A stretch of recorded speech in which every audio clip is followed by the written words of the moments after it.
دوستو یہ آج ہم تعزیت ریفرنس کے حوالے سے یہاں پر موجود ہیں کیونکہ ہمارے محنت کش رہنما اور انسانی حقوق کے علم بردار کرامت علی صاحب جو تھے وہ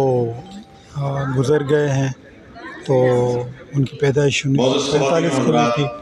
اور 2024 میں گزر گئے ہیں۔ تو آج 2 جولائی شخص کے لیے آج ہم یہاں جمع ہوئے ہیں ریفرنس کے حوالے سے ہم موجود ہیں یہاں پر، جو ساری زندگی سر اٹھا کے جیا، نہ سر جھکا کے جیے ہم، نہ منہ چھپا کے جیے، ستمگروں کی نظر سے نظر ملا کے جیے، گر ایک رات کم جیے تو کم ہی صحیح،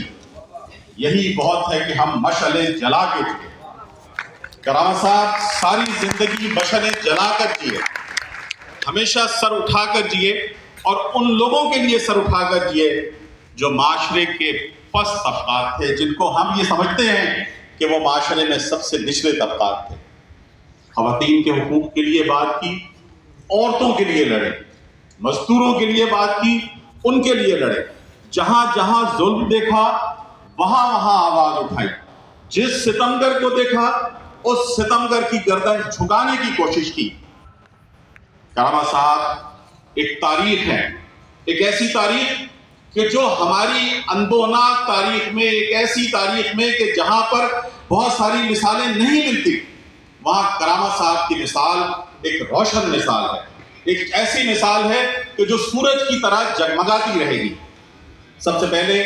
میں کرامت صاحب کے لیے بات کر، آج ہم سب یہاں جمع ہو کر، ہم یہاں کرامت صاحب کا ماتم کرنے کے لیے جمع نہیں ہوئے،